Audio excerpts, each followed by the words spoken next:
सोचिए, आपने जिससे पूरी जिंदगी भर का साथ चाहा, उसी ने आपका बच्चा छीन लिया, प्यार को धोखा बना दिया और आपको जेल तक पहुंचा दिया। लेकिन कहानी यहीं खत्म नहीं होती, क्योंकि वो लड़की अब टूटी नहीं, बल्कि उठी है बदला लेने के लिए।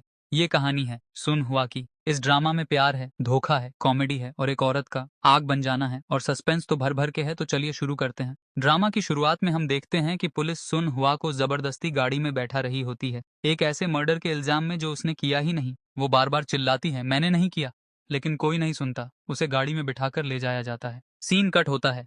सुन हुआ जेल में बैठी रो रही होती है। वो अपने पति और परिवार का नाम लेकर कहती है, मैंने मर्डर नहीं किया। फिर शांत होकर वो एक फोटो देखने लगती है जिसमें वो अपनी दादी और बच्चे के साथ है। उस फोटो को देखकर वो सोचती है, सच सामने लाकर रहूंगी और जिसने मुझे इस हाल में पहुंचाया है उससे जरूर बदला लूंगी।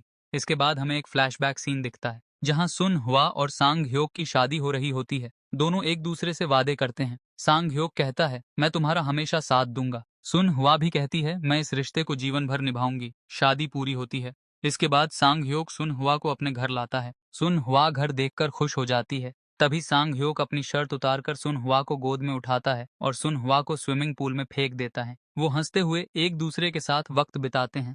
इसके बाद हमें शाम का सीन दिखता है। सूरज ढल रहा होता है। सुन हुआ और सांग ह्योक एक दूसरे को बाहों में लिए खड़े होते हैं। सांग ह्योक मुस्कुराकर कहता है, क्या हम 70-80 की उम्र में भी ऐसे ही साथ रहेंगे, ऐसे ही प्यार करते रहेंगे? सुन हुआ उसकी बात पर हल्के से मुस्कुरा देती है और फिर दोनों एक दूसरे के करीब आकर अपने प्यार को खामोशी से महसूस करते हैं। इसके बाद रात का सीन होता है। दोनों घर में बैठकर अपनी फोटो देखते हुए बातें कर रहे होते हैं। सांग ह्योक मुस्कुराकर पूछता है, तुम्हें कितने बच्चे चाहिए? मुझे तो 5 राजकुमारियां चाहिए। सुन हुआ हंसते हुए जवाब देती है, मुझे तो बस तुम्हारे जैसा एक ही बच्चा चाहिए। ये सुनकर सांग ह्योक उसे प्यार से गोद में उठा लेता है और दोनों एक नई जिंदगी की शुरुआत की ओर बढ़ जाते हैं। इसके बाद 1 साल बाद का सीन दिखाया जाता है। सुन हुआ अब प्रेग्नेंट होती है और वह मार्केट से घर लौटती है। घर पहुंचते ही वो अपनी माँ से कहती है, मैं सांग ह्योक के लिए खाना बनाने जा रही हूँ, आपके लिए भी बनाऊं? उसकी माँ कहती है, हाँ बेटा, मेरे लिए भी बना देना। सुन हुआ किचन की ओर बढ़ती है, लेकिन तभी उसे याद आता है कि वो नूडल्स लाना भूल गई है। वो झट से बाहर जाने लगती है। पीछे से माँ थोड़ी नाराजगी में कहती है, कैसी लापरवाह लड़की है, एक चीज भी याद नहीं रहती। जैसे ही सोन हुआ दुकान से सामान लेकर लौट रही होती है, अचानक सड़क पर उसके पेट में तेज दर्द उठता है। वो दर्द से तड़पते हुए रुक जाती है और घबराकर वहीं गिर पड़ती है। कांपते हाथों से फोन निकालकर माँ को कॉल करती है, माँ, शायद मेरा समय आ गया है, शायद मैं अब बच्चा करने वाली हूँ, प्लीज सांगह्योक को फोन कर दीजिए, मैं टैक्सी से हॉस्पिटल पहुंच जाऊंगी, उसे भी वहां भेज दीजिए। सांगह्योक की माँ सुन हुआ की माँ को तो फोन कर देती है, लेकिन जानबूझकर अपने बेटे सांगह्योक को कॉल नहीं करती। उसी वक्त सांगह्योक की बहन वहां आती है और पूछती है, माँ, आपने भाई को फोन क्यों नहीं किया? माँ टालते हुए कहती है, वो काम कर रहा होगा, इतनी छोटी सी बात के लिए उसे क्यों परेशान करूं? चलो हटो, मुझे टीवी देखना है। इसके बाद सीन शिफ्ट होता है। सुन हुआ सड़क किनारे बैठी होती है। एक महिला उसे सहारा देकर संभाल रही होती है। सुन हुआ दर्द से कराह रही होती है। उसी वक्त एक कार वहां से गुजर रही होती है, जिसमें बैठी एक महिला सोन हुआ को देखकर तुरंत ड्राइवर से कहती है, रुको, उस प्रेग्नेंट लेडी की मदद करनी होगी। वो उतरकर सुन हुआ के पास जाती है और उस महिला से पूछती है जो उसे संभाल रही होती है, क्या मैं इन्हें अस्पताल तक छोड़ दूं? महिला तुरंत कहती है, हाँ जरूर, प्लीज मदद कीजिए। फिर वो महिला सुन हुआ को कार में बैठाकर अस्पताल की ओर निकल जाती है। रास्ते में सुन हुआ अपनी दादी को कॉल करती है और धीमी आवाज में कहती है, माँ, मैं अस्पताल जा रही हूँ और मुझे नहीं पता, शायद मैं इस बार जिंदा न लौटूं। सीन शिफ्ट होता है सांग ह्योक के ऑफिस में। वो अपनी लेडी बॉस और बाकी टीम के साथ मीटिंग में होता है। बात हो रही होती है पेस्ट्री ब्रांड को आगे बढ़ाने की। सांग ह्योक आइडिया देता है कि क्यों ना छोटे छोटे शहरों की लोकल बेकरीज से टाई अप किया जाए। बॉस लेडी कहती है, अच्छा आइडिया है मिस्टर मून, इसे तुम ही संभालो। तभी एक टीम मेंबर कहती है, काफी दिन हो गए साथ में खाना खाए हुए। तो बॉस लेडी सबको शाम की पार्टी में बुला लेती है। अब सीन कट होता है। फिर हम देखते हैं जेमिन एक म्यूजिक डायरेक्टर से मिलने जाता है।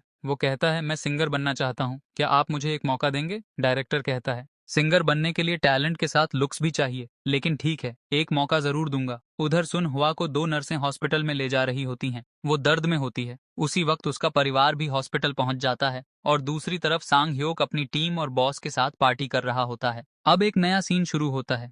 एक लेडी रिपोर्टर एक फेमस बेकरी का रिव्यू करने आती है। वो लोगों से पेस्ट्री का रिव्यू लेती है, फिर अंदर जाकर पेस्ट्री चखती है और कैमरे के सामने अपनी राय देती है। तभी कैमरे के पीछे से जेमिन दिखता है। वो न्यूज रिपोर्टर को देखकर चौंक जाता है और खुद को छुपाने लगता है ताकि वो कैमरे में ना आए। उधर बॉस लेडी अपने घर फोन करती है और कहती है कि आज देर से आएगी। उसकी माँ कहती है, ठीक है बेटा। और यहीं पर हमें पता चलता है बॉस लेडी की माँ ही वो औरत थी जिसने सड़क पर सुन हुआ की मदद की थी और उसे हॉस्पिटल पहुंचाया था। बातचीत से ये भी खुलता है कि जेमिन जो कैमरे से बच रहा था वही बॉस लेडी का भाई है, लेकिन बॉस लेडी की माँ को लगता है कि वो तो अमेरिका में पढ़ाई कर रहा है, जबकि हकीकत में वो यहीं छुपा हुआ है। अब अगले सीन में हमें दिखाया जाता है कि सांग ह्योक अपनी बॉस लेडी यानी जे क्योंग और बाकी टीम मेंबर्स के साथ एक पार्टी में है। पार्टी का माहौल काफी अच्छा होता है और बाकी सभी मेंबर्स को वो जगह बहुत पसंद आती है। उसी दौरान जे क्योंग सांग ह्योक से कहती है, मुझे लगा नहीं था कि तुम फ्रेंच बेकरी का आइडिया मीटिंग में रखोगे। ये कहते हुए वो सांग ह्योक को अपनी ओर आकर्षित करने की कोशिश करती है। फिर सीन कट होता है सुन हुआ की तरफ। हॉस्पिटल में सुन हुआ की दादी माँ आ चुकी होती हैं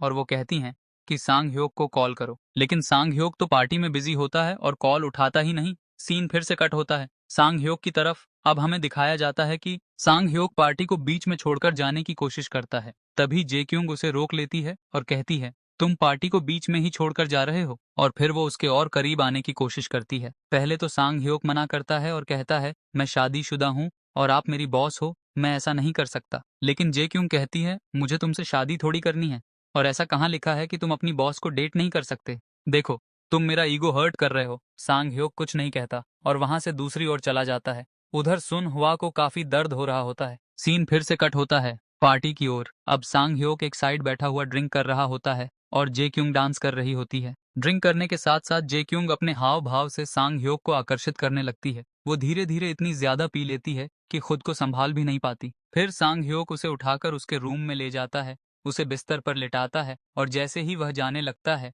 जे क्योंग उसे अपनी बाहों में पकड़ लेती है। सांग ह्योक खुद को रोक नहीं पाता और दोनों इंटीमेट हो जाते हैं। सीन कट होता है सुन हुआ की ओर और फिर सुन हुआ का बच्चा पैदा हो जाता है। डॉक्टर सुन हुआ के परिवार वालों और उसकी दादी माँ को बताते हैं कि माँ और बच्चा दोनों बिल्कुल ठीक हैं।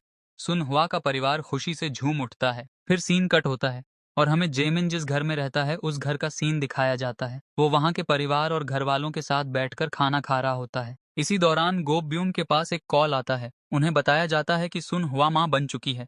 वो फोन पर उन्हें बधाई देती हैं और हालचाल पूछती हैं। इसके बाद हमें सांग ह्योक और सुन हुआ का एक प्यारा सा मोमेंट दिखाया जाता है जहां वे अपने नवजात बच्चे के साथ फोटो खिंचवा रहे होते हैं। फिर सीन बदलता है। सुन हुआ तैयार हो रही होती है नौकरी की तलाश में जाने के लिए। वो अपनी पुरानी कंपनी में दोबारा काम शुरू करने के लिए अपने पुराने बॉस से रिक्वेस्ट करती है। इसके बाद कैमरा कट होता है सांग ह्योक के ऑफिस में।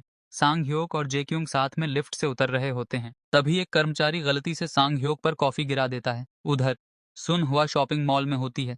वो सांग ह्योक को कॉल करती है और कहती है, मैं तुम्हारे लिए शॉपिंग कर रही हूँ, क्या तुम यहाँ आ सकते हो। तभी उसका ध्यान एक चोर पर जाता है जो एक लड़की का पर्स चुराने की कोशिश कर रहा होता है। सुन हुआ तुरंत उस चोर को पकड़ लेती है और पीटना शुरू कर देती है, लेकिन चोर उसे धक्का देकर भाग जाता है। और तब हमें पता चलता है वो लड़की कोई और नहीं बल्कि जे क्योंग होती है। और यहीं पर एपिसोड नंबर 1 का अंत होता है।